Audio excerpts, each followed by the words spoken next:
नमस्कार। Indian geography की class में हम पढ़ रहे थे भारत की जनसंख्या और आज का हमारा टॉपिक है जनघनत्व, पॉपुलेशन डेंसिटी। तो इसे हम डिटेल में देखेंगे।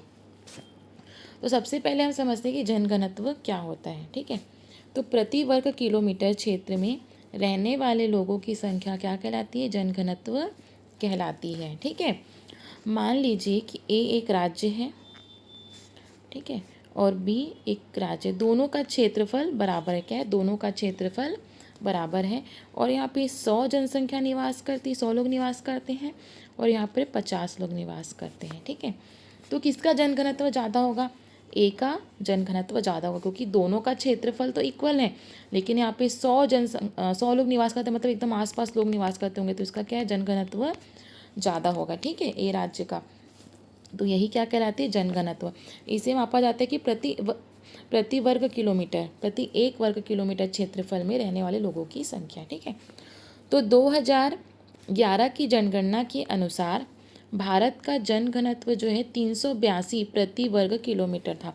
382 व्यक्ति प्रति वर्ग किलोमीटर है। ठीक है, 2011 की जनगणना के अनुसार, जबकि 2001 में कितना था?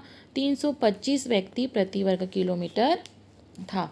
तो लगभग आप देखेंगे 2011 में कितना? 57 व्यक्ति की वृद्धि हुई है। ठीक है, प्रति वर्ग किलोमीटर में कितनी की वृद्धि हुई है? 57 व्यक्ति की वृद्धि हुई है। देखिए, अभी हम 2001 से कंपेयर करके पढ़ रहे हैं, लेकिन जब 2021 की जनगणना आ जाएगी रिपोर्ट, तो हमें उससे कंपेयर करके सारी चीज़ों को पढ़ना है। इसलिए हमें 2011 को तो पहले अच्छे से याद हो, तभी तो हम 2021 से कंपेयर करेंगे। ठीक है, फिर देखते हैं कि भारत में जो जनघनत्व को निम्न कारक प्रभावित करते हैं: भौतिक कारक, सामाजिक कारक, जनांगीकी कारक। ठीक है, तो भौतिक कारक क्या होते हैं? जैसे भौतिक कारक मीन्स जिस उस क्षेत्र की उपजाऊ मृदा, उस क्षेत्र की मृदा कैसी है, उपजाऊ है क्या, वहाँ पे जल की सुलभता है, ठीक है, जलवायु उपयुक्त है, तो ऐसे क्षेत्रों में लोग ज़्यादा जाके बसते हैं। ठीक है, जैसे मैदानी एरिया में लोग ज़्यादा जाके बसते हैं, तो इसलिए वहाँ का क्या होता है? जनघनत्व ज़्यादा होता है। उसके बाद सामाजिक कारक देखेंगे, तो सामाजिक कारक मीन्स क्या हो जाएगा कि कृषि क्षेत्रों की तुलना में लोग नगरों की ओर ज़्यादा बसते हैं। क्यों? क्योंकि नगर की ओर उन्हें क्या मिलते हैं? रोजगार प्राप्त होता है। तो ग्रामीण जो एरिया के लोग हैं वो क्या होता है? नगरों की ओर जाते हैं, शहरों की ओर जाते हैं रोजगार प्राप्त करने के लिए। ठीक है, तो शहरी क्षेत्रों में जनघनत्व क्या होता है? ज़्यादा होता है। और जैसे जहाँ पर परंपरागत रूप से कृषि हो रही है और जहाँ पे आधुनिक तकनीक से कृषि हो रही है, तो जहाँ पर आधुनिक तकनीक से कृषि हो रही है वहाँ पे लोग ज़्यादा बसेंगे, तो वहाँ पर भी जनघनत्व ज़्यादा देखने को मिलेगा। ठीक है, जनांगीकी कारक क्या होता है कि इसके अंतर्गत जो है जनसंख्या को निर्धारित करने वाले तत्वों को शामिल किया जाता है। जैसे जन्म दर, मृत्यु दर, प्रवसन जो होता है उसको शामिल किया जाता है। प्रवसन मीन्स क्या होता है कि दूसरे स्थान पर जाकर बस जाना। ठीक है, तो ये भी क्या होता है कि जनघनत्व को प्रभावित करते हैं। जैसे मान लीजिए कि दूसरे देश से हमारे देश में आकर लोग बस रहे हैं, तो उस एरिया में जनसंख्या बढ़ेगी, तो जनघनत्व भी बढ़ेगा। ठीक है, तो ये चीज़ें भी इसे प्रभावित करती हैं। अब देखते हैं हम भारत में सर्वाधिक जनघनत्व वाले राज्य। हम सभी को पता है कि सर्वाधिक जनसंख्या कहाँ पर है? यूपी में है। कहाँ पर है सर्वाधिक जनसंख्या? यूपी में है। ठीक है, और आप इधर देखेंगे बिहार में भी है, पश्चिम बंगाल में भी जनसंख्या के जैसे सब आगे हैं। तो यूपी में सर्वाधिक जनसंख्या, लेकिन उसका क्षेत्रफल भी तो बड़ा है। क्या है? उसका क्षेत्रफल भी तो बड़ा है।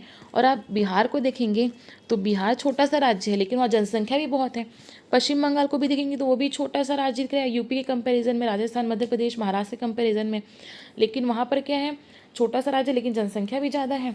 तो अपने को जनघनत्व कहाँ मिलेगा? बिहार और पश्चिम बंगाल में देखने को मिलेगा। ठीक है, तो भारत का सर्वाधिक जनघनत्व वाले राज्य कौन कौन से हैं? बिहार है, पश्चिम बंगाल है और केरल है। बिहार है, पश्चिम बंगाल, केरल। मतलब छोटे क्षेत्रफल छोटा होगा और वहाँ जहाँ जनसंख्या ज़्यादा होगी वहाँ पर जनघनत्व आपको देखने को मिलेगा। तो सर्वाधिक कहाँ मिलेगा? बिहार, पश्चिम बंगाल और केरल। ठीक है, सबसे कम जनघनत्व कहाँ पर मिलेगा? जहाँ का क्षेत्रफल बहुत ज़्यादा है और उसके कंपेरिजन में जनसंख्या बहुत ही कम है। ठीक है, तो वहाँ पे आपको जनघनत्व मिलेगा। जैसे अरुणाचल प्रदेश। अरुणाचल प्रदेश क्या है? पूरा पहाड़ी एरिया है। यहाँ पे वन के मामले में एकदम अग्रणी राज्य है अरुणाचल प्रदेश। जंगल वगैरह यहाँ बहुत ज़्यादा है, पहाड़ी एरिया है, तो यहाँ पे बहुत कम लोग निवास करते हैं। ठीक है, तो प्रति वर्ग किलोमीटर में बहुत ही कम लोग यहाँ पर निवास करते हैं। तो यहाँ पर जनघनत्व आपको सबसे कम मिलेगा। कहाँ पर? अरुणाचल प्रदेश में।